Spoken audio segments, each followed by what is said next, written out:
y gracias por estar.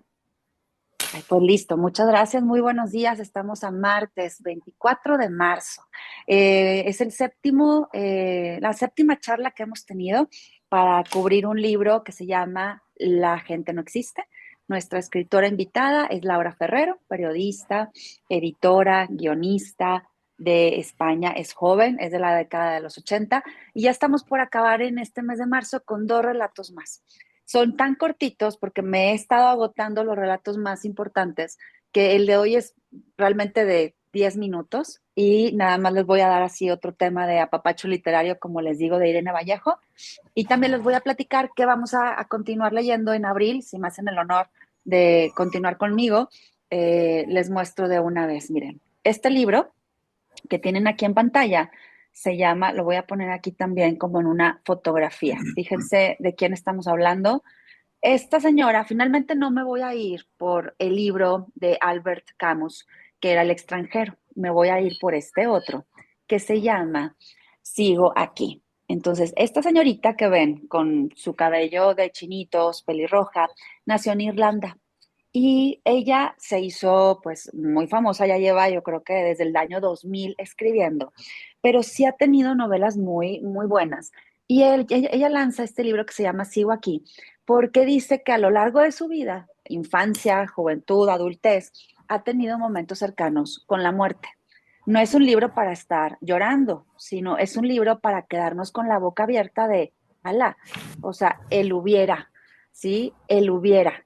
Eso es lo importante del libro, porque ella te dice con sus recuerdos y con su buena narrativa, en dónde ha estado el momento es clave que dice, la vi cerquita, pero hubo gente a mi lado, hubo mi propia intuición, o sea, tuve mi sexto sentido para alejarme de ese lugar. Entonces sí te deja como asombrado, coincide que también son 17 relatos, como el que estamos leyendo actualmente, La gente no existe. Este libro, Sigo aquí, también son 17, y ella lo organiza de una manera muy curiosa y novedosa, porque cada uno de los relatos le pone el nombre de algunos órganos del cuerpo humano: cuello, pulmones, cráneo, sistema, cabeza, intestinos, sangre, cerebelo y el último, hija.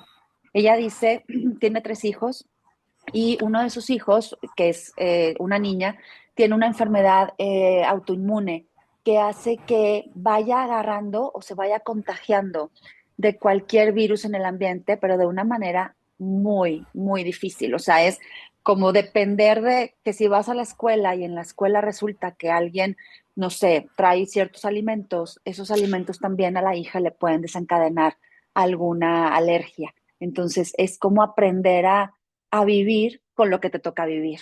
Por eso también habla de su hija en este capítulo. Entonces, este va a ser nuestro libro de abril y lo vamos a comenzar, si pueden acompañarme, hasta el martes 7 de abril, porque yo los días, en este caso el 31 de marzo y 1 de abril, voy a estar en Monterrey, pero realmente no muy, muy flexible. Voy a estar como en muchas citas, tengo citas de visa, tengo cosas que hacer agendadas que en los horarios no les quiero ni proponer otro horario porque no sabría si estaría llegando a mi casa. Entonces nos vemos, si me hacen el favor, el martes 7 y comenzaríamos con Maggie Farrell, irlandesa, libro Sigo aquí, 17 relatos, chiquitito, 266 páginas y se convierte en nuestro cuarto libro del año. Empezamos justo en febrero del 2025, así que ya llevamos varios libros. Llevamos 11 más casi 4, pues casi 15 libros. Así que muchas gracias por seguir. Y ahora voy a comenzar con este papacho literario que le llamo a las columnas de Irene Vallejo. Irene Vallejo nos sigue regalando temas del pasado y nos trae, pues ahora sí que reflexiones en tiempo presente. Y hay uno que me gustó mucho porque es darle gusto a los demás. Entonces, yo creo que a nuestra edad, una bendecida edad la que tenemos, pues darle gusto a los demás ya nos deja de interesar. Yo creo que ya tenemos también nuestros años y nuestra sabiduría para hacer lo que nos guste, lo que nos plazca, cuando queramos, obviamente sin dañar a los terceros, ¿verdad? Ni al prójimo. ni a un familiar querido, o sea, hacerlo con conciencia, pero ya nos despreocupamos, ya nos escurren las cosas. Entre más pequeños somos, pues aprendemos a quedar bien, por así decirlo. Entonces, este relato se llama Hagas lo que hagas. Es Irene Vallejo, El futuro recordado. Estoy en la página 99.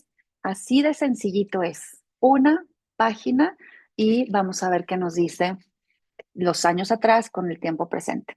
Hagas lo que hagas. Es un hecho comprobado. Siempre tendrás cerca a alguien dispuesto a opinar sobre lo que estás haciendo y no le gustará nada, o por lo menos detectará el lado más desfavorable de lo que estás haciendo. Mejor es no tener el oído muy fino, pero si un día oyes algo, recuerda que esforzarse por dar gusto a todos es tiempo perdido. Hace siglos que sucede así. Por ejemplo, Esopo ya lo explicó en una de sus fábulas, la cual decía, había dos labradores, padre e hijo, y ellos decidieron ir a un mercado. Se llevaron a un burro para cargarlo a la vuelta con las compras. Tirando del burro por las riendas, echaron a andar. Vaya par, comentaron dos desconocidos que pasaban cerca del padre y del hijo. Y agregaron, ellos que tienen caballería, ese burro, van a pie. Al oírlo, el padre mandó a su hijo que subiera al burro. Hay que ver, opinaron entonces otros dos campesinos que hacían la misma ruta. ¡Ja! El hijo, que es joven, va cómodo mientras el padre le falta el aliento. No sé cómo lo consiente el padre. Entonces, el labrador, el padre, avergonzado, hizo bajar al hijo y prefirió montar él al burro. Parece mentira que haga trabajar así al pobre niño, no puede más, oyó decir el padre a un grupo de viajeros. Ofendido, el padre terminó montando a su hijo en el dorso posterior del burro. Ahora ya no podrán decir nada, pensó con una sensación de triunfo el padre, pero en eso vio acercarse a otros caminantes y dijo, pues no van a opinar nada, porque tanto hijo como nosotros, pues vamos normales. Se equivocaba. Una vez que pasaron los caminantes, escuchó, fíjate, qué hombre, qué padre y qué hijo, no pararán hasta que el burro reviente. Entonces, si el padre se subió, si el hijo se subió, si mejor los dos se quedaron caminando, si mandó mejor al hijo en el dorso del burro, nada tenía satisfechos a los viajeros o a los caminantes o a los campesinos que los veían. Entonces, hagas lo que hagas, creo que ya estamos concientizándonos de que darle a gusto a los demás es tiempo perdido. ¿Será? Entonces, ¿qué tanto tenemos todavía arraigado a nuestro ser el que tenemos que hacer que los demás se sientan felices a costa de nuestra felicidad? Yo creo que por eso lo quiero leer, porque nos deja una reflexión de, soy así, es válido, soy como soy, mi personalidad la tengo, pero podemos evaluar qué tanto puedo dejar de ser tan crítico conmigo o tan rígido para ser más suelto, más flexible y tener oídos ligeros, porque así dice aquí, ay, se me fue los oídos ligeros, oído muy fino. Si tienes un oído muy fino, vas a vivir muy preocupado porque siempre van a hablar de ti. A nadie vas a tener contento. Y el segundo relato de Irene Vallejo dice un título muy curioso. Tarjetas de crédito pensativas. Las tarjetas de crédito. Y aquí hay una moraleja muy bonita porque cuando yo lo terminé de leer y lo elegí para esta mañana, me quedé con esta pregunta. ¿Con quién disfrutamos las cosas buenas de la vida? Entonces, con esa pregunta yo me quedé, la extiendo, la hago aquí, la dejo en el aire. ¿Con quién disfrutamos las cosas buenas de la vida? Vamos a ver qué nos dice tarjetas de crédito pensativas. Es un hecho empírico. A todos nos gusta disfrutar las cosas buenas de la vida. La gran pregunta, desde tiempos antiguos, es dónde encontrar esos brotes de felicidad. El placer necesita alinearse con la inteligencia, que decide cómo buscarlo. A partir de esta idea, el griego de nombre Epicuro inventó la ciencia del gozar. Hoy no creemos necesitar a un filósofo para estas frivolidades. del deleite. Hoy actuamos como si la clave de la buena vida fuera una tarjeta de crédito humeante, una tarjeta de crédito pensativa. Pides y te dará. Metes la tarjeta y lo obtienes. Todo con la inmediatez, todo rápido.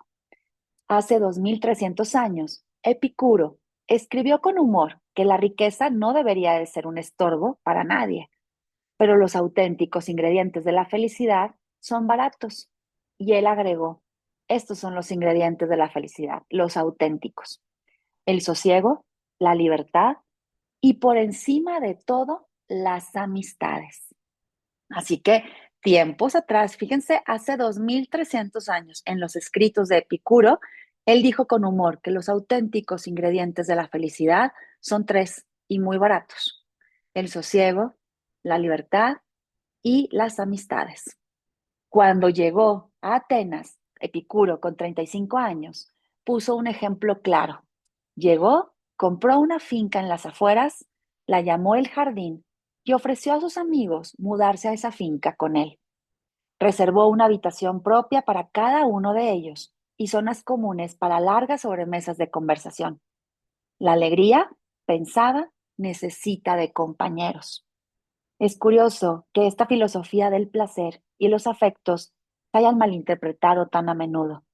Hoy llamamos epicúreos a los amantes del lujo, pero Epicuro distaba de ser un sibarita derrochador. Él, en cambio, vestía ropa sencilla y se alimentaba a base de pan, queso y olivas. A este antiguo gourmet de la amistad no le importaba la exquisitez de lo que comía y bebía.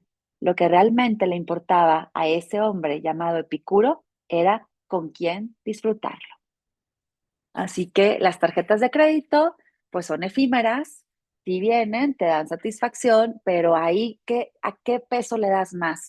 Bueno, ¿qué peso le das más a lo que es lo material o lo que es lo afectivo, lo emocional, lo tangible, las personas que vas a tener a tu lado cuando disfrutes realmente lo que importa?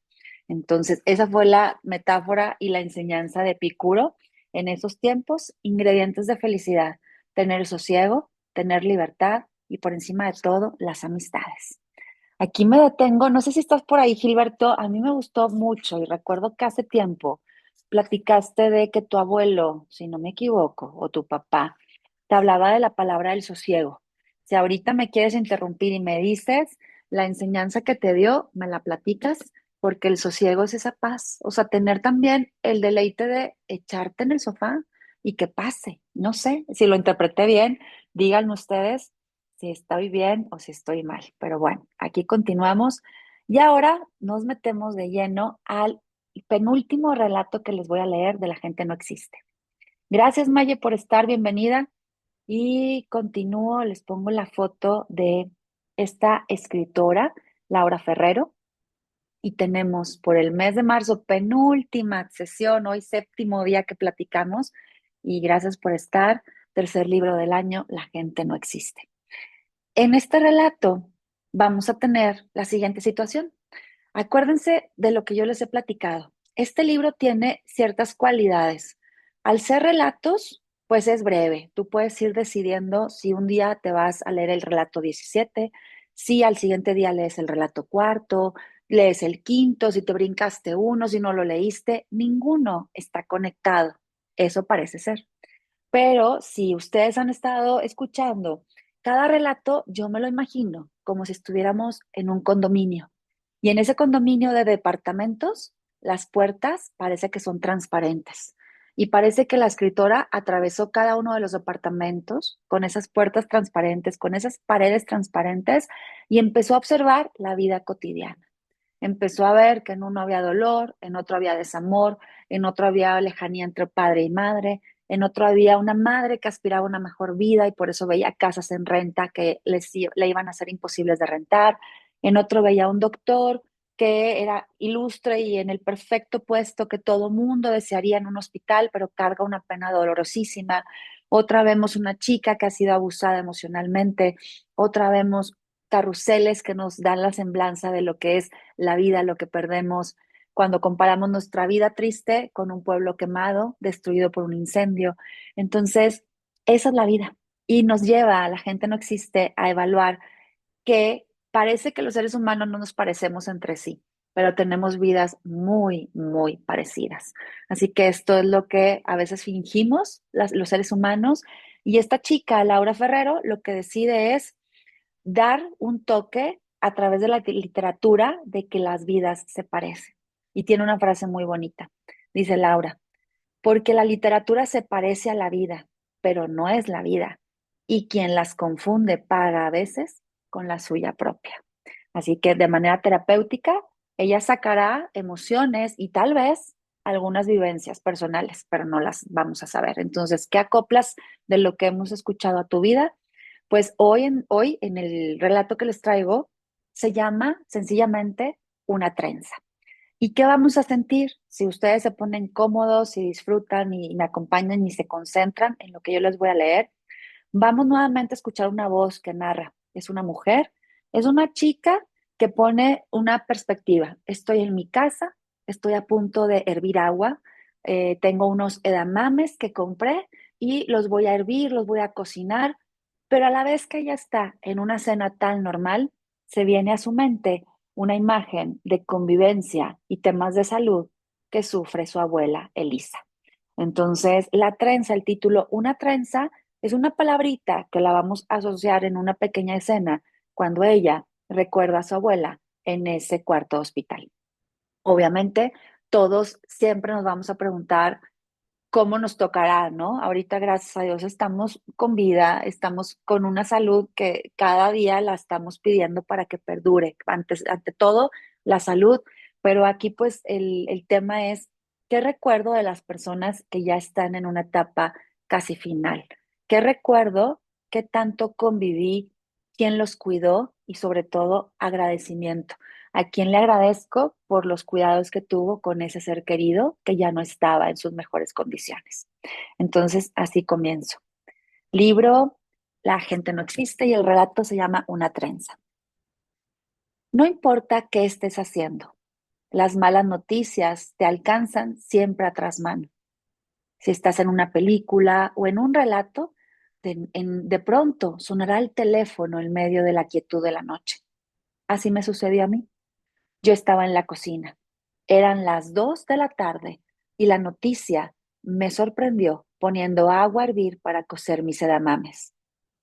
Los había comprado el lunes al salir del hospital, de camino a casa, porque aquellos días de finales de marzo me sorprendía a mí misma comprando cosas extrañas con las que luego imaginaba que podía cocinar. ¿Te gusta la verdura?, me dijo la señorita frutera. Y le respondí que sí, porque me temo que soy de esas personas a las que es fácil ya no engañar, pero sí llevarse al terreno de uno. Pero decía que las malas noticias me alcanzan a trasmano, porque fue entonces, ese sábado, después de decidir que me encargaría de preparar esos edamames, que me miré de una manera entristecida abriendo el refrigerador, cuando me pareció escuchar el sonido del teléfono de mi casa. Así que va a empezar ella narrando, como les decía, está preparando unos sedamames, una escena trivial donde ella los compró saliendo del hospital. Y aquí se va a la escena del hospital. Así que voy a empezar diciendo que ella, mi abuela, era la más pequeña del lugar. El segundo día en que estuvo ingresada en el hospital, después de que diera negativo por aquella tos y la operación del fémur hubiera ido bien, se me acercó un enfermero sonriente y me dijo, nunca he visto a una señora tan entrañable como tu abuela. Nos tiene a todos enamorados. Esos ojos. ¿Y es tan pequeña de estatura? Entonces entramos en su habitación y mi abuela nos miró, recostada como estaba en esa cama de hospital, recién operada, con las cánulas de oxígeno en su nariz. En eso puso sus ojos en blanco, porque sabía exactamente que venía a decirle a aquel enfermero tan simpático lo mismo de siempre. El enfermero dijo, le decía a su nieta que tiene una abuela muy guapa. Y ella sonrió claro. Pero cuando por fin el enfermero se fue, mi abuela apartó de su nariz las cánulas como si fueran gafas y me dijo, esto de hacerse adulto, no hay quien lo aguante. Cuando me dicen que soy guapa, yo les digo, anda ya. Yo le ajusté las cánulas a mi abuela y le dije que hiciera el favor de no hablar tanto, porque le haría daño, y ella sonrió. Mi abuela se llamaba Elisa. Lisa la llamaba mi abuelo, y nosotros, mi familia, mi hermano y yo, habíamos inventado tantos nombres y diminutivos a lo largo de los años que a la pobre abuela ya la teníamos cansada. Pero, pero un alto aquí, porque los obituarios son un fastidio, dice mi abuela. Dicen cosas como su gran pasión fue, ella era reconocida por su compromiso a lo largo del tiempo con su amantísimo esposo que, mi abuela siempre me decía que esas cosas le aburrían soberanamente, todas esas convenciones. Decía que lo que le parecía sobre esos funerales que detestaba era que aborrecía tantas farsas. Pero mi abuela también aborrecía dos cosas más, la leche y todo lo que pareciera pelo de gato. Con respecto a la leche, siempre tuve yo mis dudas. Sé que si era solo un poquito de leche o si era en forma de queso, siempre se lo tomaría o se lo comería. De manera que pensé que se trataba más de una manía infantil que de otra cosa, la que sufría mi abuela. Pero con el tema de lo que pareciera pelo de gato, aquello sí era dramático. Pobre de ti si se te ocurría acercarte a mi abuela con una chamarra de capucha peluda. Mi abuela también me contaba alguna vieja anécdota, y era esta. Mi abuela decía que de niña deseaba sobre cualquier otra cosa poder formar parte del coro de su colegio. Y las monjas negándoselo, ya no porque desafinara, sino porque sus grititos desacompasados debían de desconcentrar a más de uno, siempre lo extrañó. Con el tiempo, lo que ocurrió es que llegaron a un acuerdo en su escuela y se convirtió mi abuela en la cara visible del coro. Las monjas le decían, Elisa, tú solo mueve los labios, que otra niña cantará detrás de ti. Así fue como mi abuela se convirtió en la protagonista del coro sin que jamás llegara a salir un sonido de su garganta. Pero su afición al canto no se quedó ahí. Mi madre, mi abuelo, sus nietos, todos fuimos testigos del afán con que trataba de cantar cualquier bolero cuando parecía que no nos dábamos cuenta. Aquí hago una pausa porque pues la escena trivial de ella estar poniendo en una olla agua para hervir y cocer sus edamames nos lleva a pensar en otras personas. Y esa es la vida, ese es el tiempo imaginario. Cuando ustedes pueden estar aquí escuchándome, tal vez viene también un momento de distracción donde digo los pendientes que estoy haciendo, el familiar que no tiene buena salud, quiero hablarle a mi hijo.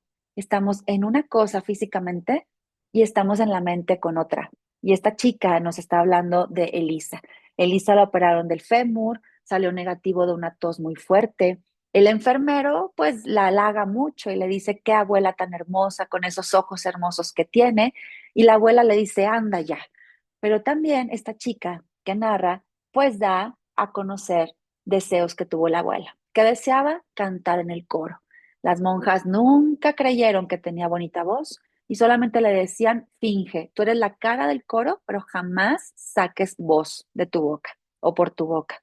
Y también nos decía, bueno, a la abuela no le gustan ciertas cosas, esos argumentos de, ay, las personas cuando fallecen les escriben cosas, pero para la abuela eran farsas. Mejor en vida, hacerlo en vida. Odiaba también la leche y odiaba lo que pareciera pelo de gato. Y esas, por ejemplo, esas chamarras que traen gorritos con mucha pelucita, las detestaba. Entonces, todos siempre como que nos deja un dejo vi a mi abuela vivir. O sea, le puse atención, la observé, sabía que siempre le gustaba estar cantando boleros, aunque pareciera que nadie se daba cuenta. Entonces se me hace muy bonito el relato y por eso lo quise como cubrir hoy como penúltimo, porque esa es la vida es prestar atención a lo que nos sucede sin estar juzgando ni criticando, sino permitiendo que los demás vivan, que los demás gocen. Esa es tu mayor libertad y el mayor regalo que le podemos dar a los demás, que los demás gocen como quieran vivir su vida. Respétala, pero también obsérvalos, ten la precaución y procura también poner atención y escuchar y observar a los demás. Ahora, esta chica que narra vuelve a la escena donde está en su cocina con el agua hirviendo. Frente a la olla de agua hirviendo, la llamada telefónica decía, entre otras cosas de las que no me quiero acordar, que le quedaban horas, que habían empezado a sedarla y que no podríamos verla, pero que la iban a cuidar muy bien en el hospital. Las únicas tardes que pasamos en el hospital con ella, hicimos varias sopas de letra en una revista, en aquella cama reclinable donde se sentía cómoda. Yo le dije a mi abuela Elisa que seguía sin saber hacerme una trenza por mí misma, así que mi abuela dejó la revista de las sopas de letra y me empezó a hacer ahí mismo una trenza, yo apoyada sobre la barra metálica de su cama. La dejó a medias y me dijo que me la haría mejor en casa. Y por un momento empecé a pensar en aquel tiempo, en el condicional, en el futuro. Sin embargo, yo, su nieta, me vuelvo muy mentirosa en los hospitales, como si fuera un superpoder, pero al revés. Y digo cosas como las siguientes. Verás, abuela, que cuando estemos en casa, te enseño lo que he aprendido en mi clase de yoga. O también le digo, abuela, en un par de días podrá venir mamá, que ya no tiene fiebre, a visitarte. O también le digo, la semana que viene, Ruth te pondrá los rulos en el cabello y verás que quedas estupenda. Incluso digo cosas más tremendas, como hasta mañana. Uno nunca sabe qué quiere decir mañana, porque en esta historia, el mañana son pruebas. Y la mujer, en este caso mi abuela, la más pequeña de la tercera planta, de la zona E del Hospital San Paulo, de los ojos verdes más bonitos, se ha ido a otro lugar, aunque nosotros ya no supimos a dónde. Ahí fue cuando me compré los edamames que intentaría cocinar unos días después a contrarreloj para no tirarlos, pensando aún en la trenza que mi abuela me iba a terminar de hacer en mi casa, pensando en el agua hirviendo, pensando en la voz de la llamada que decía que podían pasar horas o días, aunque lo más seguro era que fueran horas. De manera que me senté en el sofá y puse un documental, el primer documental que apareció en la televisión. Pensé, no pienses. Y así, en la televisión se sintonizó un documental llamado Kusama Infinito e inundó la pantalla de mi televisión. Ahí, ahí me perdí, sin saber qué hacer entre las redes y los puntos de aquel documental de un artista japonés.